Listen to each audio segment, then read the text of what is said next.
अल्लाह से करे दूर तो तालीम भी फितना, अमलाक भी औलाद भी जागीर भी फितना, ना हक के लिए उठे तो शमशीर भी फितना, शमशीर ही क्या नाराए तकबीर भी फितना।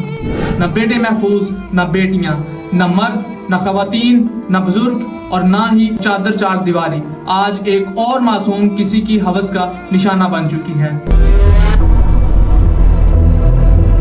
अपने नाम को, अपने कॉलेज के नाम को और अपनी इज्जत को बचाने के लिए किसी एक मासूम की इज्जत का सौदा किया जा रहा है आज भरे बाजार। एक्यूज को अरेस्ट भी कर लिया गया है, लेकिन फिर भी ये उस पर जुर्म साबित नहीं कर सके कि उसने ये रेप किया है। यहाँ तक कि वो लड़की इस कॉलेज की स्टूडेंट भी है, इस बात को भी कोई साबित नहीं कर सका और आखिर में इस लड़की को बदकिरदार ठहरा के इस केस को खत्म कर दिया जाएगा। प्रोटेस्ट करने वाले स्टूडेंट्स का करियर भी स्टेक पर लग चुका है। प्रोटेस्टर्स यानी स्टूडेंट्स के फेस मास्क उतरवा के उनकी पिक्चर्स बनाई गई हैं ताकि उनके करियर को तबाह करने में कोई कसर ना छोड़ी जाए और सब स्टूडेंट्स इस केस को भूल के वो अपने करियर को बचाने की तगोदो में लग जाए। अब हमें खतरा ये चीज का है कि इन्होंने वीडियोज इधर की निकालनी है एक एक लड़के की और उसके बाद उस पर पर्चे देने हैं और उसका करियर खराब करना। तस्वीरें ली SHO आए थे, उन्हें तस्वीरें ली हैं। जौन से लड़कों ने मार्क्स लगाए हुए थे उनके मार्क्स उतार के उनकी तस्वीरें ली हैं, वीडियोस बनाई हैं उन्हें सबने। डिस्ट्रैक्ट करने की ये एक बहुत बड़ी चाल है, लेकिन इसके पीछे कौन है और रियलिटी क्या है, आइए जानने की कोशिश करते हैं।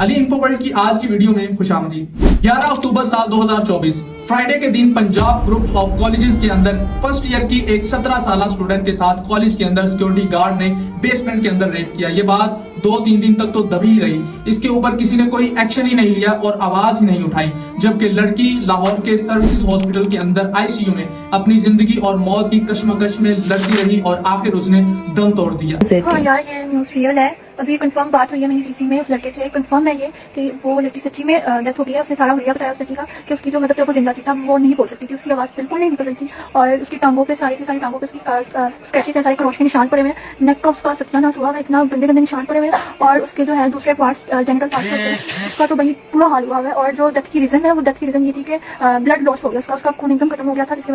सैटरडे को जब स्टूडेंट्स ने कॉल दी कि मंडे को हम 2 o'clock गुलबर्ग के अंदर एहतजाज करेंगे और कॉलेज के सामने प्रोटेस्ट करेंगे, तब वहां पे पुलिस को डिप्लॉय कर दिया जाता है और वहां पे ओवरक्राउड होने की वजह से एक और स्टूडेंट शदीद जख्मी हुआ और उसे भी एम्बुलेंस के जरिए हॉस्पिटल में मुंतकिल कर दिया गया, लेकिन फिर भी स्टूडेंट्स ने प्रोटेस्ट को कॉल ऑफ नहीं किया।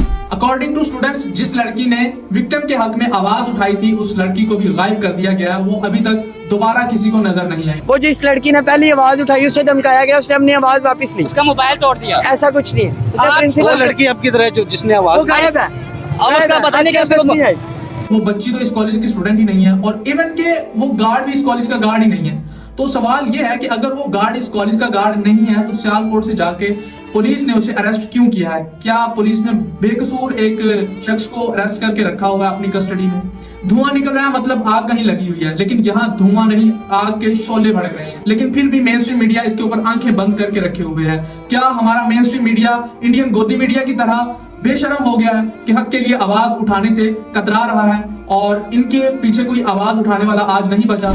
अगर हम रिलेट करने लग जाएं तो हजारों ऐसे केस मिल जाएंगे, लेकिन रिसेंटली इंडिया के अंदर कोलकाता में एक मेडिकल कॉलेज के अंदर एक डॉक्टर के साथ सिविक वॉलंटियर ने वहां पे जो रजाकार था, वहां पे जो गार्ड था, उसने रेप किया और इस डॉक्टर को कत्ल भी कर दिया, उसका मर्डर भी कर दिया। लेकिन वहां भी सिचुएशन सेम है कि उसकी प्रिंसिपल जो है वो इस केस को दबाने की कोशिश कर रहे थे। इस केस के बारे में मैंने डिटेल इस वीडियो में जो है वो दी है, वो आप ये वीडियो भी जाके देख सकते हैं जो इंडिया के अंदर कोलकाता के अंदर जो केस हुआ था। अब हम टॉपिक पे आते हैं कि इन दोनों केसेस के अंदर बहुत ही ज्यादा सिमिलरिटी है कि एक्यूज को अरेस्ट कर लिया गया है, वहां भी एक्यूज को अरेस्ट कर लिया गया था, लेकिन अवाम जो पब्लिक है वो ये नहीं मानने को तैयार थी कि मामला इतना सिंपल है कि जितना दिखाने की कोशिश की जा रही है।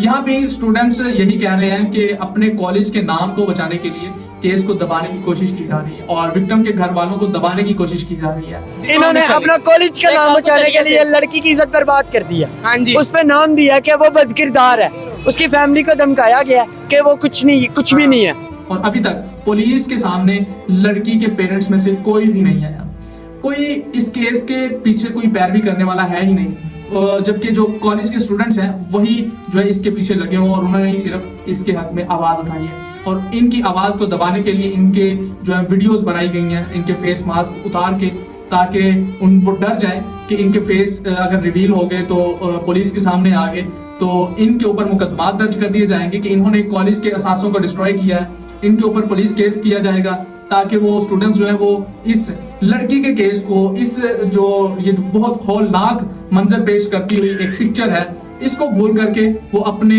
जिंदगी को, अपने गोल्स को, अपने करियर को बचाने के ऊपर फोकस करें। इस केस के ऊपर भी अभी तक कोई किसी ने प्रॉपर रिपोर्ट ही नहीं की और ना ही पुलिस ने इसके ऊपर कोई भी अब तक प्रॉपर और कोई ऑथेंटिक जवाब दिया है, ना ही उस तरह से अभी तक इन्वेस्टिगेशन की गई है जिस तरह की होनी चाहिए थी।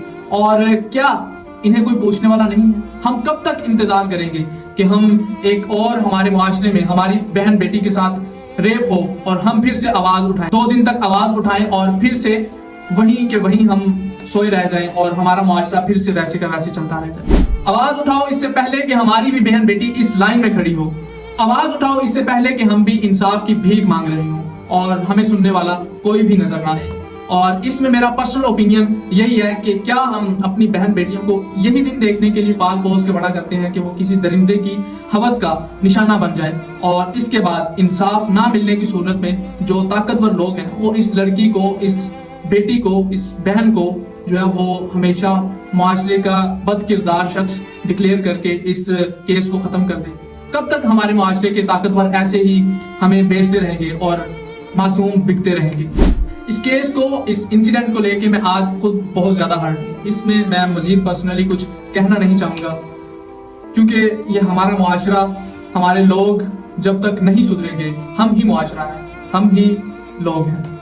क्या हम सुधरने में इतना टाइम लगाएंगे कि हमारी बहन बेटियां जो है वो अपनी तालीम को हासिल करने के लिए, अपने कॉलेजेस जाने के लिए, इस तालीम को हासिल करने के लिए वो सेफ ही नहीं है और उन्हें खतरा भी उन लोगों से है जिन्हें हमने उनकी सिक्योरिटी के लिए वहां पे डिप्लॉय किया है। उन्हीं से खतरा होगा तो हम किसके सुपुर्द उन्हें करेंगे? वालिदैन, उनके पेरेंट्स जो हैं वो कब तक उन्हें जो है कहां तक प्रोटेक्ट करेंगे? क्या हमारे मुआशरे के लोगों के ज़मीर इस हद तक मर चुके हैं कि कभी ज़ैनब केस, कभी क्या तो कभी क्या, छोटी छोटी बच्चियों के साथ ज्यादतियां, और ये कब तक हमें देखने को मिलेगा? इसके लिए आवाज उठाइए और इनकी आवाज बनिए और इस केस को दबने से पहले हमारे मुआशरे को सुधरना होगा। बारी आती है एक्सपर्ट ओपिनियन, मतलब पब्लिक इस बारे में क्या राय देती है? आप कमेंट सेक्शन में जरूर बताइएगा और इस इंसिडेंट के रिलेटेड जो भी अपडेट्स होंगी मैं आपको अपडेट करता रहूंगा। इसी के साथ मुझे दें इजाजत। Ali Murtaza signing off.